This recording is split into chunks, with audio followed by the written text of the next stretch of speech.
خدا نے اپنے نام لیواؤں کی مدد کا انتظام کر رکھا تھا۔ وہ ایک ایسا انسان تھا جس نے عمر کے آخری حصے میں اسلام قبول کیا تھا۔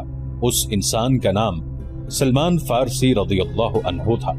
سلمان فارسی رضی اللہ عنہ آتش پرستوں کے مذہبی پیشوا تھے، لیکن وہ شب و روز حق کی تلاش میں سرکردہ رہتے تھے۔ وہ آگ کو پوجتے تو تھے، لیکن آگ کی تپش اور چمک میں انہیں وہ راز نظر نہیں آتا تھا جسے وہ پانے کے لیے بےتاب رہتے تھے۔ عقل و دانش میں ان کی ٹکر کا کوئی نہیں تھا۔ آتش پرست انہیں بھی اس طرح پوجتے تھے جس طرح آگ کو۔ جب سلمان فارسی رضی اللہ عنہ کی عمر بڑھاپے کی دہلیز پھلانگ کر خاصی آگے نکل گئی تو ان کے کانوں میں عرب کی سرزمین کی ایک انوکھی آواز پڑی، خدا ایک ہے، محمد صلی اللہ علیہ وآلہ وسلم اس کے رسول ہیں۔ یہ آواز سلمان فارسی رضی اللہ عنہ کے کان میں گھر بیٹھے نہیں پڑی تھی۔ ان کی عمر علم کی تلاش میں سفر کرتے گزر رہی تھی۔ وہ تاجروں کے قافلے کے ساتھ شام میں آئے تھے، جہاں قریش کے تاجروں کے قافلے اور کچھ مسلمان تاجر بھی جایا کرتے تھے۔ قریش کے تاجروں نے سلمان فارسی رضی اللہ عنہ کو تنزیہ اور مزاحیہ انداز میں بتایا کہ ان کے قبیلے کا ایک آدمی نبوت کا دعویٰ کرتا ہے اور اس کا دماغ چل گیا ہے۔ ایک دو مسلمانوں نے عقیدت مندی سے سلمان فارسی کو نبی کریم صلی اللہ علیہ وسلم کا عقیدہ اور آپ صلی اللہ علیہ وسلم کی تعلیمات سنائی۔ سلمان فارسی رضی اللہ عنہ یہ سب سن کر چونک پڑے۔ انہوں نے ان مسلمانوں سے کچھ اور باتیں پوچھی۔ انہیں جو معلوم تھا وہ انہوں نے بتایا، لیکن سلمان فارسی رضی اللہ عنہ تشنگی محسوس کر رہے تھے۔ وہ اتنا متاثر ضرور ہو گئے تھے کہ انہوں نے نبی کریم صلی اللہ علیہ وسلم تک پہنچنے کا فیصلہ کر لیا۔ کچھ عرصے بعد سلمان فارسی رضی اللہ عنہ رسول خدا صلی اللہ علیہ وسلم کے مقدس سائے میں جا بیٹھے۔ انہیں وہ راز مل گیا جس کی تلاش میں وہ مارے مارے عمر گزار رہے تھے۔ انہوں نے رسول اللہ صلی اللہ علیہ وسلم کے دست مبارک پر اسلام قبول کر لیا۔ اس وقت تک سلمان فارسی رضی اللہ عنہ بڑھاپے کے آخری حصے میں پہنچ چکے تھے۔ اپنے ملک میں سلمان فارسی رضی اللہ عنہ صرف مذہبی پیشوا ہی نہ تھے، وہ جنگی علوم کے ماہر تسلیم کیے جاتے تھے۔ اس دور کے مذہبی پیشوا بھی جنگ و جدل اور سپہ گری کے ماہر ہوتے تھے۔ علم و ادب کے عالم بھی سپاہی ہوتے تھے، لیکن سلمان فارسی رضی اللہ عنہ کو خدا نے جنگ و جدل کے امور میں غیر معمولی ذہانت دی تھی۔ اپنے ملک میں جب کوئی لڑائی ہوتی تھی یا دشمن حملہ آور ہوتا تھا تو سلمان فارسی رضی اللہ عنہ کو بادشاہ طلب کر کے صورتحال ان کے آگے رکھتا اور مشورے لیتا تھا۔ نامور سالار بھی ان کے شاگرد تھے۔ وہ سلمان فارسی رضی اللہ عنہ اس وقت مدینہ میں رسول اکرم صلی اللہ علیہ وسلم کے صحابہ کرام رضوان اللہ علیہم میں شامل تھے۔ رسول اکرم صلی اللہ علیہ وسلم نے یہ صورتحال جو قریش نے آپ صلی اللہ علیہ وآلہ وسلم کے لیے پیدا کر دی تھی، سلمان فارسی رضی اللہ عنہ کے آگے رکھی۔ خندق کھودو جو سارے شہر کو گھیرے میں لے لے۔ سلمان فارسی رضی اللہ عنہ نے کہا۔ رسول کریم صلی اللہ علیہ وسلم اور وہاں بیٹھے ہوئے تمام صحابہ کرام رضی اللہ عنہم اور سالار ایک دوسرے کے منہ کی طرف دیکھنے لگے کہ سلمان فارسی رضی اللہ عنہ نے یہ کیا کہہ دیا ہے۔ عرب خندق سے واقف نہیں تھے۔ فارس میں جنگوں میں خندق کا رواج تھا۔ سب کو حیران دیکھ کر سلمان فارسی رضی اللہ عنہ نے بتایا کہ خندق کیا ہوتی ہے اور اس سے دفاعی کام کس طرح لیا جاتا ہے۔ رسول کریم صلی اللہ علیہ وسلم نے جو خود تاریخ کے نامور سالار تھے، خندق کی ضرورت اور افادیت کو سمجھ لیا، لیکن آپ صلی اللہ علیہ وسلم کے دیگر سالار شش و پنج میں پڑ گئے۔ ان کے لیے اتنے بڑے شہر کے ارد گرد اتنی چوڑی اور اتنی بڑی خندق کھودنا ناقابل فہم نہیں تھا، لیکن انہیں رسول خدا صلی اللہ علیہ وسلم کا حکم ماننا تھا۔ خندق کی لمبائی، چوڑائی اور گہرائی کا حساب کر لیا گیا۔ رسول خدا صلی اللہ علیہ وسلم نے خندق کھودنے والوں کی تعداد کا حساب کیا۔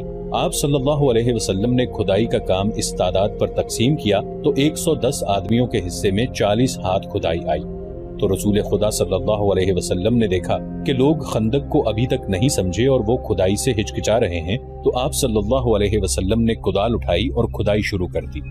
یہ دیکھتے ہی مسلمان کدالیں اور بیلچے لیے نعرے لگاتے ہوئے زمین کا سینہ چیرنے لگے۔ ادھر سے اس وقت کے ایک شاعر حسان رضی اللہ عنہ بن ثابت آ گئے۔ حسان مشہور نعت گو تھے جنہیں رسول اکرم صلی اللہ علیہ وسلم اکثر اپنے ساتھ رکھا کرتے تھے۔ اس موقع پر جب مسلمان خندق کھود رہے تھے، حسان رضی اللہ عنہ نے ایسے اشعار ترنم سے سنانے شروع کر دیے کہ خندق کھودنے والوں پر وجد اور جنون کی کیفیت طاری ہو گئی۔ خندق کی لمبائی چند گز نہیں تھی، اسے میلوں دور تک جانا تھا۔ شیخین کی پہاڑی سے لے کر جبل بن عبید تک یہ خندق کھودنی تھی۔ زمین نرم بھی تھی اور سنگلاخ بھی، اور یہ نہایت تیزی سے مکمل کرنی تھی کیونکہ دشمن سر پر آن بیٹھا تھا۔ قریش کا لشکر اس عجیب و غریب طریقہ دفاع سے بے خبر احد کی پہاڑی کے دوسری طرف خیمہ زن تھا۔ اس کے پیچھے یہودیوں کا ہاتھ تھا۔ چلتے چلتے خالد کو اپنی آواز سنائی دینے لگی۔ اہل قریش تو ٹھنڈے پڑ گئے تھے، ان پر مسلمانوں کی دھاک بیٹھ گئی تھی۔ گھوڑا اپنی مرضی کی چال چلا جا رہا تھا۔ مدینہ ابھی دور تھا۔ خالد کو جھیپ سی محسوس ہوئی۔ اس کے قبیلے قریش نے اسے شرمسار کر دیا تھا۔ اسے یہ بات اچھی نہیں لگی تھی کہ یہودیوں کے اکسانے پر اس کے قبیلے کے سردار اور سالار ابو سفیان نے مدینے پر حملے کا فیصلہ کر لیا تھا، لیکن وہ خوش تھا کہ حملے کا فیصلہ تو ہوا۔ اتنا بڑا لشکر جو سرزمین عرب پر پہلی بار دیکھا گیا تھا، یہودیوں نے ہی جمع کیا تھا، لیکن خالد اس پر بھی مطمئن تھا کہ کسی نے بھی یہ کام کیا ہو، لشکر تو جمع ہو گیا تھا۔ وہ اس روز بہت خوش تھا کہ اتنے بڑے لشکر کو دیکھ کر ہی مدینہ والے مسلمان بھاگ جائیں گے۔ اگر مقابلے پر جم بھی گئے تو گھڑی دو گھڑی میں ان کا صفایا ہو جائے گا۔ وہ اس وقت تو بہت ہی خوش تھا جب احد کی پہاڑی کی دوسری طرف یہ لشکر خیمہ زن تھا۔ جس صبح حملہ کرنا تھا، اس رات اس پر ایسی ہیجانی کیفیت طاری تھی کہ وہ اچھی طرح سو بھی نہ سکا۔ اسے ہر طرف مسلمانوں کی لاشیں بکھری ہوئی نظر آ رہی تھیں۔ دوسری صبح جب قریش اور دوسرے اتحادی قبائل کا لشکر، جس کی تعداد 10,000 تھی، خیمہ گاہ سے نکل کر مدینے پر حملے کے لیے شہر کے قریب پہنچا تو اچانک رک گیا۔ شہر کے سامنے ایک بہت بڑی خندق کھدی ہوئی تھی۔ ابو سفیان جو لشکر کے قلب میں تھا، لشکر کو رکا ہوا دیکھ کر گھوڑا سرپٹ دوڑاتا آگے آ گیا۔ قریش کے جنگجو کیوں رک گئے ہیں؟ ابو سفیان چلاتا جا رہا تھا۔ طوفان کی طرح بڑھو اور محمد کے مسلمانوں کو کچل ڈالو، شہر کی اینٹ سے اینٹ بجا دو۔ ابو سفیان کا گھوڑا جب آگے گیا تو اس نے گھوڑے کی لگام کھینچ دی اور اس کا گھوڑا اس طرح رک گیا جس طرح اس کے لشکر کے تمام سوار رکے کھڑے تھے۔ اس کے سامنے خندق تھی، اس پر خاموشی طاری ہو گئی۔ خدا کی قسم، یہ ایک نئی چیز ہے جو میری آنکھیں دیکھ رہی ہیں، ابو سفیان نے غصیلی آواز میں کہا۔ عرب کے جنگجو کھلے میدان میں لڑا کرتے ہیں۔ خالد بن ولید کو بلاؤ، اکرمہ اور صفوان کو بھی بلاؤ۔ ابو سفیان خندق کے کنارے کنارے گھوڑا دوڑاتا لے آیا۔ اسے کہیں بھی ایسی جگہ نظر نہیں آ رہی تھی جہاں سے اس کا لشکر خندق عبور کر سکتا۔ یہ خندق شیخین کی پہاڑی سے لے کر جبل بنی عبید کے اوپر سے پیچھے تک چلی گئی تھی۔ مدینے کے مشرق میں شیخین اور لاوا کی پہاڑیاں تھیں۔ یہ مدینے کا قدرتی دفاع تھا۔ ابو سفیان دور تک چلا گیا۔ اس نے دیکھا کہ خندق کے پار مسلمان اس انداز سے گھوم پھر رہے ہیں جیسے پہرا دے رہے ہوں۔ اس نے گھوڑا پیچھے موڑا اور اپنے لشکر کی طرف چل پڑا۔ 3 گھوڑے اس کی طرف سرپٹ دوڑے آ رہے تھے جو اس کے قریب آ کر رک گئے۔ وہ خالد، اکرمہ اور صفوان کے گھوڑے تھے۔ کیا تم دیکھ نہیں رہے کہ مسلمان کتنے بزدل ہیں؟ ابو سفیان نے ان تینوں سے کہا۔ کیا تم کبھی اپنے راستے میں رکاوٹ کھڑی کر کے یا رکاوٹ کھود کر اپنے دشمن سے لڑے ہو؟ خالد پر خاموشی طاری ہو گئی تھی۔ آج مدینے کی طرف جاتے ہوئے اسے یاد آ رہا تھا کہ وہ اس خیال سے چپ نہیں ہو گیا تھا کہ ابو سفیان نے مسلمانوں کو بزدل جو کہا تھا وہ ٹھیک کہا تھا، بلکہ خاموش رہ کر وہ اس سوچ میں کھو گیا تھا کہ یہ خندق بزدلی کی نہیں، دانش مندی کی علامت تھی۔ جس کسی نے شہر کے دفاع کے لیے یہ طریقہ سوچا تھا وہ کوئی معمولی عقل والا انسان نہیں تھا۔ اس سے پہلے بھی اس نے محسوس کیا تھا کہ مسلمان لڑنے میں اپنے جسم کی طاقت پر ہی بھروسہ نہیں کرتے، وہ عقل سے بھی کام لیتے ہیں۔ خالد کا دماغ ایسی ہی جنگی چالیں سوچتا رہتا تھا۔ مسلمانوں نے بدر کے میدان میں نہایت تھوڑی تعداد میں ہوتے ہوئے قریش کو بہت بری شکست دی تھی۔ خالد نے اکیلے بیٹھ کر اس لڑائی کا جائزہ لیا۔ مسلمانوں کی اس فتح میں اسے مسلمانوں کی عسکری دانش مندی نظر آئی۔ کوئی اور بات بھی تھی خالد، اسے خیال آیا۔ کوئی اور بات بھی تھی، کچھ بھی تھا۔ خالد نے اپنے آپ کو جواب دیا، جو کچھ بھی تھا میں یہ نہیں مانوں گا کہ یہ محمد صلی اللہ علیہ وآلہ وسلم کے جادو کا اثر تھا یا ان کے ہاتھ میں کوئی جادو ہے۔ ہماری عقل جس عمل اور جس مظاہرے کو سمجھ نہیں سکتی اسے ہم جادو کہہ دیتے ہیں۔ اہل قریش میں ایسا کوئی دانش مند نہیں ہے جو مسلمانوں جیسے جذبے سے اہل قریش کو سرشار کر دے اور ایسی جنگی چالیں سوچے جو مسلمانوں کو ایک ہی بار کچل ڈالے۔ خدا کی قسم، ہم اس لیے واپس نہیں چلے جائیں گے کہ مسلمانوں نے ہمارے راستے میں خندق کھود رکھی ہے۔ ابو سفیان خالد، اکرمہ اور صفوان سے کہہ رہا تھا۔ پھر اس نے ان سے پوچھا، کیا خندق عبور کرنے کا کوئی طریقہ تم سوچ سکتے ہو؟ خالد کوئی طریقہ سوچنے لگا، لیکن اسے خیال آیا کہ اگر ان کے لشکر نے خندق عبور کر بھی لی تو مسلمانوں کو شکست دینا آسان نہ ہوگا، خواہ وہ کتنی ہی تھوڑی تعداد میں کیوں نہ ہو۔ جن انسانوں نے تھوڑے سے وقت میں زمین اور چٹانوں کا سینہ چیر ڈالا ہے، ان انسانوں کو بڑے سے بڑا لشکر بھی ذرا مشکل سے ہی شکست دے سکے گا۔ کیا سوچ رہے ہو ولید کے بیٹے؟ ابو سفیان نے خالد کو گہری سوچ میں کھوئے ہوئے دیکھ کر کہا۔ ہمارے پاس سوچنے کا وقت نہیں ہے، مسلمان یہ نہ سمجھیں کہ ہم بوکھلا گئے ہیں، ہمیں تمام تر خندق دیکھ لینا چاہیے۔ اکرمہ نے کہا، کہیں نہ کہیں کوئی ایسی جگہ ہوگی جہاں سے ہم خندق عبور کر سکیں گے۔ صفوان نے کہا۔ محاصرہ۔ خالد نے خود اعتمادی سے کہا، مسلمان خندق کھود کر اندر بیٹھ گئے ہیں، ہم محاصرہ کر کے باہر بیٹھے رہیں گے، وہ بھوک سے تنگ آ کر ایک نہ ایک دن خود ہی خندق کے اس طرف آ جائیں گے جدھر ہم ہیں۔ ہاں، ابو سفیان نے کہا، مجھے یہی ایک طریقہ نظر آتا ہے جو مسلمانوں کو باہر آ کر لڑنے پر مجبور کر دے گا۔ ابو سفیان اپنے ان تینوں نائب سالاروں کے ساتھ خندق کے ساتھ ساتھ تمام تر خندق کو دیکھنے کے لیے جبل بنی عبید کی طرف چل پڑا۔ سلا کی پہاڑی مدینہ اور جبل بنی عبید کے درمیان واقع تھی۔ مسلمان اس کے سامنے مورچہ بند تھے۔ ابو سفیان نے مسلمانوں کی تعداد دیکھی تو اس کے ہونٹوں پر طنزیہ مسکراہٹ آ گئی۔ وہ ذرا آگے بڑھا تو ایک گھوڑا جو بڑا تیز دوڑا آ رہا تھا اس کے پہلو میں آن رکا۔ سوار کو ابو سفیان بڑی اچھی طرح سے جانتا تھا۔ وہ یہودی تھا جو تاجروں کے بحروپ میں مدینے کے اندر گیا تھا۔ وہ مدینے سے شیخین کے سلسلہ کوہ سے ہوتا ہوا قریش کے لشکر میں پہنچا تھا۔ اندر سے کوئی ایسی خبر لائے ہو جو ہمارے کام آ سکے؟ ابو سفیان نے پوچھا اور کہا، ہمارے ساتھ ساتھ چلو اور اتنا اونچا بولتے چلو کہ میرے یہ تینوں نائب بھی سن سکیں۔ مسلمانوں نے شہر کے دفاع اور آبادی کے تحفظ کے جو انتظامات کر رکھے ہیں وہ اس طرح ہیں۔ یہودی نے کہا، یہ تو تم کو معلوم ہی ہوگا کہ مدینہ چھوٹے چھوٹے قلعوں اور ایک دوسرے کے ساتھ ملی ہوئی بستیوں کا شہر ہے۔ مسلمانوں نے شہر کی عورتوں، بچوں اور ضعیفوں کو پیچھے کی طرف والے قلعوں میں بھیج دیا ہے۔ خندق پر نظر رکھنے کے لیے مسلمانوں نے گشتی پہرے کا جو انتظام کیا ہے اس میں 200-250 افراد شامل ہیں۔ یہ افراد تلواروں کے علاوہ پھینکنے والی برچھیوں اور تیر کمانوں سے مسلح ہیں۔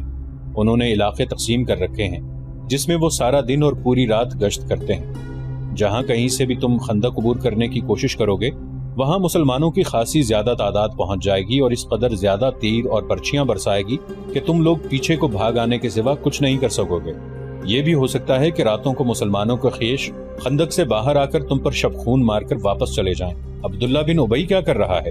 ابو سفیان نے پوچھا۔ اے قریش کے سردار، یہودی جاسوس نے کہا، اتنی عمر گزار کر بھی تم انسانوں کو سمجھنے کے قابل نہیں ہو سکے۔ عبداللہ بن ابی منافق ہے، مسلمان اسے جماعت منافقین کا سردار کہتے ہیں اور ہم اسے یہودیت کا غدار سمجھتے ہیں۔ اس نے مسلمان ہو کر ہم سے غداری کی تھی۔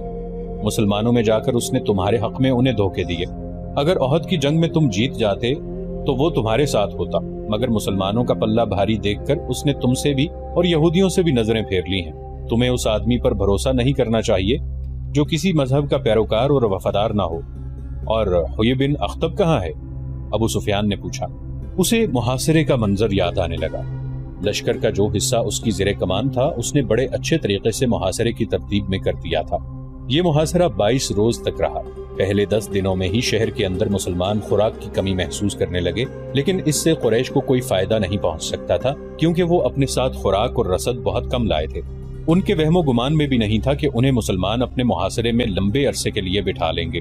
خوراک کی جتنی کمی شہر والے محسوس کر رہے تھے اس سے کچھ زیادہ کمی قریش کے لشکر میں اپنا اثر دکھانے لگی۔ سپاہیوں میں نمایاں طور پر بے چینی نظر آنے لگی تھی۔ مورخ ابن حشام نے لکھا ہے کہ اس کیفیت میں شہر میں خوراک کا کوئی ذخیرہ نہ تھا۔ لوگوں کو روزانہ نصف خوراک دی جا رہی تھی۔ منافقین اور یہودی تخریب کار در پردہ حرکت میں آ گئے تھے۔ کوئی بھی نہ جان سکا کہ یہ آواز کہاں سے اٹھی ہے، لیکن یہ آواز سارے شہر میں پھیل گئی۔ محمد ہمیں کیسی بری موت مروانے کا بندوبست کر رہا ہے۔ ایک طرف وہ کہتا ہے کہ بہت جلد قیصر و کسریٰ کے خزانے ہمارے قدموں میں پڑے ہوں گے، دوسری طرف ہم نے اس کی نبوت کا یہ اثر بھی نہ دیکھا کہ آسمان سے ہمارے لیے خوراک اترے۔ لوگوں نے اسلام تو قبول کر لیا تھا لیکن وہ گوشت پوست کے انسان تھے۔ وہ پیٹ کی آوازوں سے متاثر ہونے لگے۔ آخر ایک آواز نے انہیں پیٹ کے بھوت سے آزادی دلا دی۔ کیا تم خدا سے یہ کہو گے کہ ہم نے اپنے پیٹ کو خدا سے زیادہ مقدس جانا تھا؟ یہ ایک رعد کی کڑک کی طرح آواز تھی جو مدینہ کے گلی کوچوں میں سنائی دینے لگی۔ آج خدا کو وہ لوگ عزیز ہوں گے جو اس کے رسول صلی اللہ علیہ وآلہ وسلم کے ساتھ بھوکے اور پیاسے جانے دیں گے۔ خدا کی قسم، اس سے بڑی بزدلی اور بے غیرتی مدینے والوں کے لیے اور کیا ہوگی کہ ہم اہل مکہ کے قدموں میں جا گریں اور کہیں کہ ہم تمہارے غلام ہیں، ہمیں کچھ کھانے کو دو۔ رسول اکرم صلی اللہ علیہ وآلہ وسلم شہر کے دفاع میں اس قدر سرگرم تھے کہ آپ صلی اللہ علیہ وسلم کے لیے دن اور رات ایک ہو گئے تھے۔ آپ صلی اللہ علیہ وآلہ وسلم اللہ کے محبوب نبی تھے۔ آپ چاہتے تو معجزے بھی رونما ہو سکتے تھے، لیکن آپ صلی اللہ علیہ وسلم کو احساس تھا کہ ہر آدمی پیغمبر اور رسول نہیں۔ نہ کوئی انسان آپ صلی اللہ علیہ وسلم کے بعد نبوت اور رسالت کا درجہ حاصل کر سکے گا۔ اس لیے آپ صلی اللہ علیہ وسلم ان انسانوں کے لیے یہ مثال قائم کر رہے تھے کہ انسان اپنی ان لازوال جسمانی اور نفسیاتی قوتوں کو جو خداوند تعالیٰ نے انہیں عطا کی ہیں استقلال اور ثابت قدمی سے استعمال کرے تو وہ معجزہ نما کارنامے انجام دے سکتا ہے۔ محاصرے کے دوران آپ صلی اللہ علیہ وسلم کی سرگرمیاں اور آپ کی حالت ایک سالار کے علاوہ ایک سپاہی کی بھی تھی۔ آپ صلی اللہ علیہ وسلم کو اس کیفیت اور اس سرگرمی میں دیکھ کر مسلمان بھوک اور پیاس کو بھول گئے اور ان میں ایسا جوش پیدا ہو گیا کہ ان میں بعض خندق کے قریب چلے جاتے اور قریش کو بزدلی کے طعنے دیتے۔ وہ 7 مارچ 627 عیسوی کا دن تھا جب ابو سفیان نے پریشان ہو کر کہا کہ ہوئی بن اخطب کو بلاؤ۔ اس کی پریشانی کا باعث یہ تھا کہ 10 دنوں میں ہی اس کے لشکر کی خوراک کا ذخیرہ بہت کم رہ گیا تھا۔ سپاہیوں نے قرب و جوار کی بستیوں میں لوٹ مار کر کے کچھ خوراک تو حاصل کر لی تھی، لیکن اس ریگزار میں لوگوں کے گھروں میں بھی خوراک کا کوئی ذخیرہ نہیں ہوتا تھا۔ قریش کے لشکر میں بددلی پھیلنے لگی۔ اپنے لشکر کے جذبے کو یوں ٹھنڈا پڑتے دیکھ کر اس نے یہودیوں کے ایک قبیلے کے سردار کو ہوئی بن اخطب کو بلایا جو قریش کی زمین دوز مدد کے لیے لشکر کے قریب ہی کہیں موجود تھا۔ وہ تو اس انتظار میں تھا کہ اہل قریش اسے بلائیں اور اس سے مدد مانگیں۔ مدینہ سے کچھ ہی دور یہودیوں کے ایک قبیلے بنو قریظہ کی بستی تھی۔ اس قبیلے کا سردار کعب بن اسد اس بستی میں رہتا تھا۔ اس رات جب وہ گہری نیند سویا ہوا تھا، دروازے پر بڑی زور کی دستک سے اس کی آنکھ کھل گئی۔ اس نے اپنے غلام کو آواز دے کر کہا، دیکھو باہر کون ہے؟ ہوئی بن اخطب آیا ہے۔ غلام نے کہا، رات کے اس وقت وہ اپنے ہی کسی مطلب سے آیا ہوگا۔ کعب بن اسد نے غصیلی آواز میں کہا، اسے کہو کہ میں اس وقت تمہارا کوئی مطلب پورا نہیں کر سکتا، دن کے وقت آنا۔